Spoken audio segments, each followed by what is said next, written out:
Selamat pagi Bapak Ibu jemaat Tuhan yang terkasih. Kembali kita bertemu dalam saat teduh bersama 30 menit ke depan. Untuk itu mari kita sediakan hati dan pikiran kita. Kita rindukan lawatan Tuhan.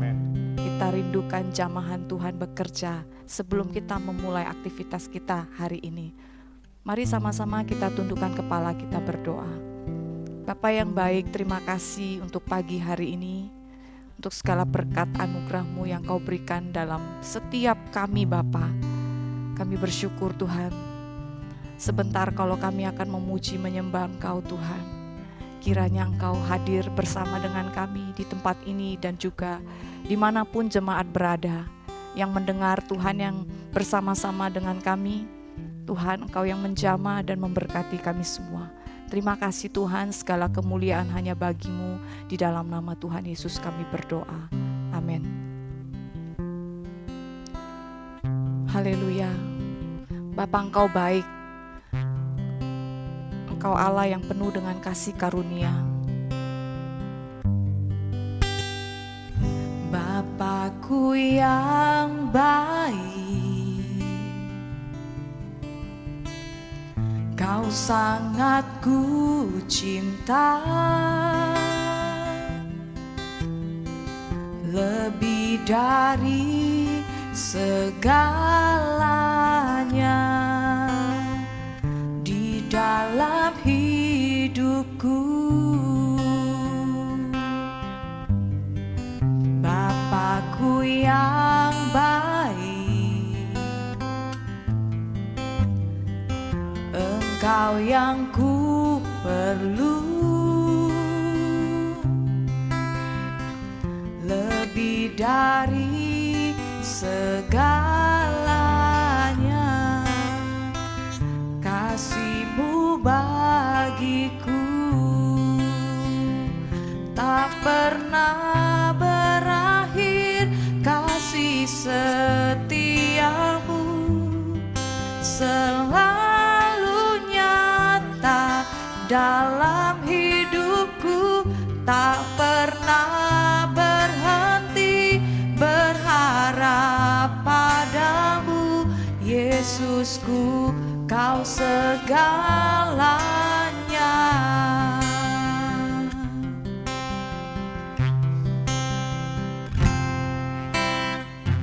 Bapakku yang baik, amin Tuhan. Kau sangat ku cinta, lebih dari segalanya di dalam hidupku. Bapakku yang baik, Engkau yang ku perlu, Engkau yang ku perlu, lebih dari segalanya.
Sungguh kami bersyukur ya Tuhan.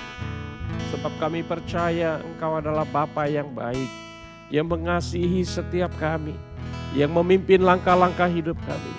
Engkau Allah adalah sumber kehidupan kami. Terima kasih Bapa.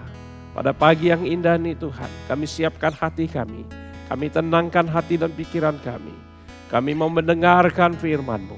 Biarlah firman-Mu Tuhan bertumbuh berbuah sampai 100 kali lipat. Nama Tuhan dimuliakan dalam kehidupan kami. Di dalam nama Tuhan Yesus kami berdoa. Mari Bapak Ibu yang siap dengar firman Tuhan, bersama dengan saya mengatakan amin, amin, amin. Bapak Ibu jemaat yang dikasihi Tuhan, pagi ini kita melihat dari Filipi 1 ayat yang ke-21, demikian firman Tuhan. Karena bagiku hidup adalah Kristus dan mati adalah keuntungan. Tema renungan pada pagi hari ini adalah hidup bagi Kristus. Bapak Ibu jemaat yang dikasihi oleh Tuhan, dari kalimat pernyataan Paulus, kalimat pertama dalam ayat yang ke-21 ini yang bunyinya bagiku hidup adalah Kristus. Hal ini berarti kekristenan dengan hidup kita harus menyatu. Tidak dapat dipisahkan dari Kristus dan ingat bahwa Kristus merupakan keseluruhan dari kehidupan kita. Dalam terjemahan yang lain, ya bahasa Indonesia masa kini, Filipi 1 ayat 21 diterjemahkan sebagai berikut. Karena bagi saya tujuan hidup saya hanyalah Kristus dan mati berarti untung. Jemaat yang dikasihi Tuhan, para pemirsa semua, ketika kita berjalan dalam seluruh rencana Tuhan, ketika kita merenungkan bagian firman Tuhan ini, kita harus menyadari bahwa seluruh tujuan hidup kita hanyalah untuk Kristus. Apapun yang kita lakukan, apapun yang kita perbuat, ingat segala sesuatu hanya untuk Kristus. Nah dari kalimat ini saya menemukan ada 3 esensi dasar kehidupan orang percaya. Dari kata bagiku hidup adalah Kristus. Yang pertama, Bapak Ibu jemaat yang dikasihi oleh Tuhan, kita harus sadar bahwa hidup kita harus memancarkan Kristus.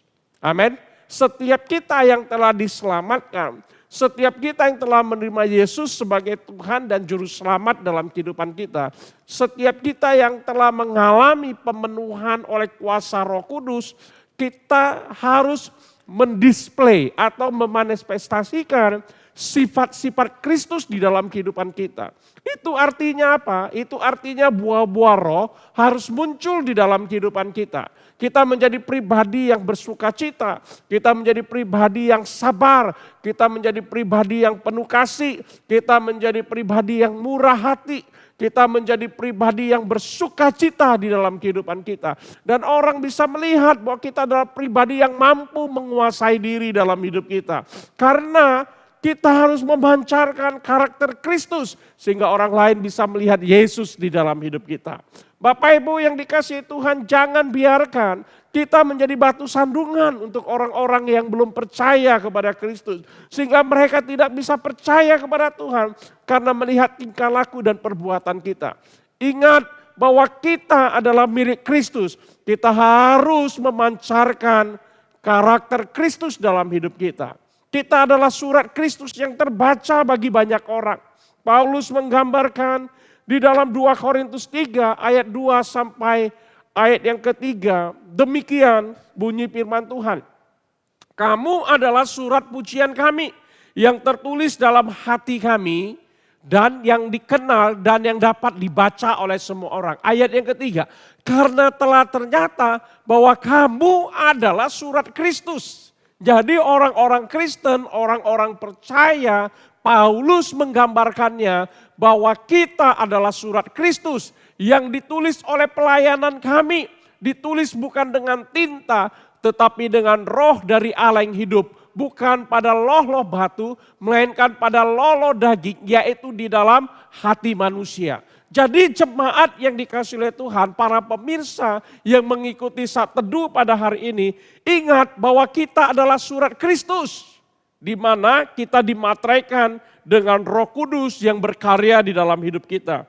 Ketika kita sadar bahwa hidup kita adalah surat Kristus, Maka kita harus bisa menjadi teladan agar banyak orang bisa melihat Kristus di dalam hidup kita dan menjadi percaya. Seorang penulis Kristen terkenal, C.S. Lewis, menuliskan sebagai berikut. Yang menghalangi orang datang kepada Kristus. Yang menghalangi orang datang kepada Kristus. Itu artinya yang menjadi batu sandungan paling besar orang untuk datang kepada Kristus adalah orang Kristen. Kenapa? Karena mereka tidak memancarkan Kristus. Mahatma Gandhi di dalam tulisannya, di dalam testimoninya, dia berkata, saya menyukai Kristus, tetapi tidak dengan orang Kristen. Bapak Ibu jemaat yang dikasihi oleh Tuhan, selangkah lagi Mahatma Gandhi menjadi orang yang percaya kepada Kristus. Tapi karena ada orang Kristen yang tidak memberikan teladan yang dia lihat, akhirnya dia memang menyukai Kristus, tapi dia tidak menjadi orang Kristen. Kenapa? Karena ada orang-orang Kristen yang menjadi batu sandungan. Bapak Ibu jemaat yang dikasihi oleh Tuhan, mari kita periksa hidup kita. Ingat, kita harus memancarkan karakter Kristus dalam hidup kita. Amin. Itu artinya bagiku hidup adalah Kristus. Esensi yang kedua, bagiku hidup adalah Kristus. Itu berarti Bapak Ibu, setiap kita harus mematrikan di dalam hati kita bahwa Kristuslah yang paling berharga di dalam hidup kita. Hari-hari ini saya tidak tahu apa yang menjadi paling berharga dalam hidup kita. Ya, apakah yang paling berharga adalah anak kita? Apakah yang paling berharga adalah pasangan kita? Mungkin ada orang berkata yang paling berharga adalah harta. Ada orang lagi yang paling berharga adalah jabatan. Sehingga tidak heran orang mengejar harta dengan berbagai cara. Sehingga mengorbankan segala sesuatunya supaya dia memiliki banyak harta. Bahkan orang yang melihat jabatan sebagai sesuatu yang paling berharga dalam hidupnya, sehingga dia juga melakukan berbagai cara untuk dia mendapat jabatan-jabatan tertentu di dalam pemerintahan, di dalam pekerjaannya, bahkan di dalam kehidupannya. Karena dengan jabatan dan harta itu dia merasa orang yang paling berharga di dalam dunia ini. Apa yang membuat kita berharga? Bapak Ibu yang dikasihi oleh Tuhan. Tapi ingat, sebagai orang Kristen, kita harus melihat bahwa hidup kita adalah Kristus. Itu artinya apa? Itu artinya Kristus harus menjadi paling berharga dalam hidup kita. Kristus lebih berharga dari harta kita. Kristus lebih berharga dari jabatan kita. Dari hikmat, bahkan segala sesuatu yang paling penting di dalam hidup kita. Rasul Paulus berkata dalam Filipi 3 ayat yang ke-7. Tetapi apa yang dahulu merupakan keuntungan bagiku. Wah, kalau kita baca Filipi 3 ayat 1 sampai ayat 6, kita temukan tentang kehebatan Paulus, tentang jabatan yang dia dapat, tentang posisi yang dimiliki, tentang kecerdasannya, tentang kepintarannya, tentang apa yang dia miliki, segala sesuatu yang dia miliki. Tetapi di ayat yang ke-7 dia berkata, tetapi apa yang dahulu merupakan keuntungan bagiku, sekarang kuanggap rugi karena Kristus. Amin. Kristus harus melebihi segala sesuatu yang berharga dalam hidup kita. Yang ketiga, yang terakhir, ketika kita berkata bahwa bagiku hidup adalah Kristus, itu artinya juga Bapak Ibu jemaat yang dikasihi oleh Tuhan, banyak orang mau ikut Kristus diberkati, banyak orang mau ikut Yesus semakin sukses, banyak orang mengikut Yesus karena ada mujizat yang dia alami. Tapi tahukah kita ketika kita memastikan hidup kita menjadi murid Kristus, maka bagian ketiga ini harus menjadi bagian hidup kita. Ketika kita berkata bagiku hidup adalah Kristus, itu artinya kita siap berkorban bagi Kristus. Amin. Kita harus siap berkorban bagi Kristus. Karena apa? Karena Kristus adalah pemilik kehidupan kita. Kita berkorban harta, kita berkorban perasaan karena iman kita kepada Kristus. Kita dikucilkan dalam pergaulan kita, mungkin kita dikucilkan di dalam keluarga kita. Jabatan mungkin tidak naik dalam pekerjaan kita karena kita beriman kepada Kristus, kita dianggap rendah karena iman kita kepada Kristus. Bapak Ibu jemaat yang dikasihi oleh Tuhan, apapun yang kita alami hari-hari ini, ingatlah kita harus siap sedia berkorban bagi Dia. Bahkan kita mesti rela mengorbankan nyawa kita bagi Kristus. Hidup kita tidak kompromi dengan dosa. Hidup kita harus penuh konsisten dengan firman Allah. Sehingga sekalipun kita harus mati, maka hal itu adalah keuntungan bagi kita. Amin. Bapak Ibu, saya rindu di akhir renungan pada pagi hari ini kita melihat sebuah video klip ya tentang sebuah lagu yang sering dinyanyikan dalam kehidupan orang percaya, tapi ada kisah di balik itu tentang pengorbanan anak-anak Tuhan dalam imannya kepada Yesus. Mari kita tonton bersama-sama video klip ini.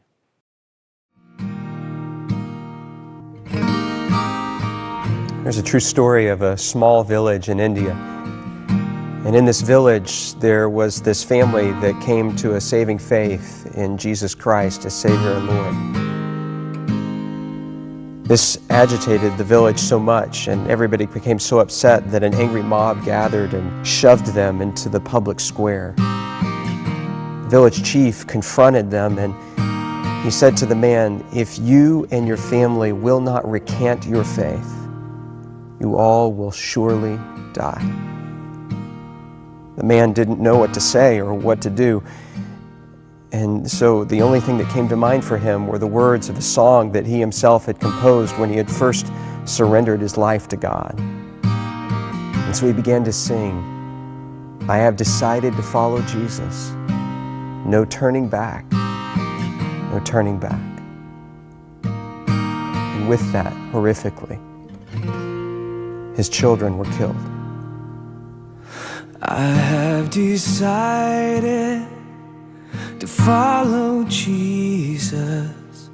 I have decided to follow Jesus.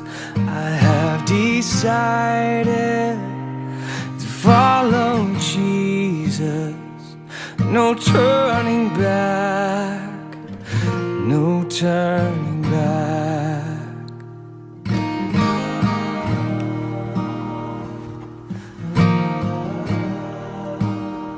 He was given another chance, this time with his wife's life on the line. And yet he continued to sing, "Though none go with me, still I will follow. No turning back, no turning back." Though none go with me, still I will follow. Though none go with me, still I will follow. Though none go with me, still I will follow. No turning back, no turning back. After her tragic death, he was given one final opportunity, this time to save himself. And yet he continued to sing. Cross before me, the world behind me. The cross before me, the world behind me. The cross before me, the world behind me. No turning back, no turning back.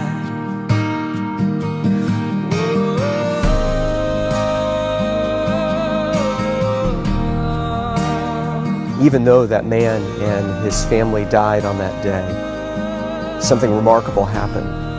A seed was planted in the heart of that village chief, a seed that began to grow over time, and eventually he called the community together in that very same neighborhood, in that very same square, and he renounced his former faith and declared his allegiance to Jesus Christ. And a celebration broke out in that moment, and the gospel began to flourish and to grow in that community, not just in that village, but across the whole region, because they had seen real faith, and they knew the true character of God because of a family that believed and sacrificed, even under the penalty of death. No turning back, no turning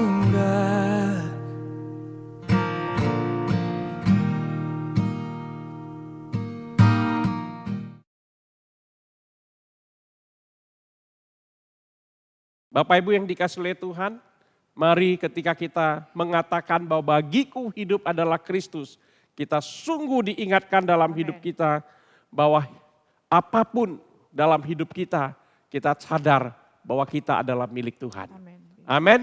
Tuhan merupakan pribadi yang paling berharga di dalam hidup kita. Dan Yesus juga adalah pemilik kehidupan kita. Amin. Amin. Mari Bapak Ibu kita satukan hati, kita berdoa. Bapak, kami bersyukur untuk firman Tuhan yang kami dengarkan pada pagi hari ini. Kami dikuatkan, kami disadarkan bahwa hidup kami, bagi kami hidup adalah Kristus. Itu artinya seluruh kehidupan kami adalah milik Tuhan. Amin. Dan kami sadar benar Tuhan dalam menjalani iman kami, dalam menjalani seluruh proses perjalanan iman kami harus siap berkorban bagi Engkau ya Tuhan. Amin. Bapa, jadikan kami murid yang taat, jadikan murid yang menjadi berkat dimanapun kami berada, karena kami harus memancarkan karakter Kristus di dalam kehidupan kami. Engkau adalah pribadi yang berharga di dalam hidup kami ya Tuhan. Terima kasih Bapa. Di dalam nama Tuhan Yesus Kristus yang hidup, kami telah berdoa. Haleluya. Amin. Mari kita mengangkat kedua tangan kita dan terimalah berkat Tuhan. Berkat besar yang melimpah-limpah dari Allah Bapa. Cinta kasih yang kekal dari Tuhan kita Yesus Kristus. Dan persekutuan yang indah dengan Roh Kudus akan menyertai kita pada pagi hari ini. Dalam seluruh aktivitas kita, dalam seluruh pekerjaan kita, dalam kehidupan keluarga kita. Dia menyertai sehingga apapun yang kau kerjakan dibuat berhasil. Amin. Tuhan menyertai kita Amin. sampai akhir zaman. Mari setiap kita yang diberkati Tuhan dan siap jadi berkat bersama dengan saya mengatakan amin, amin, amin. Shalom, selamat pagi, selamat beraktivitas, Tuhan Yesus memberkati.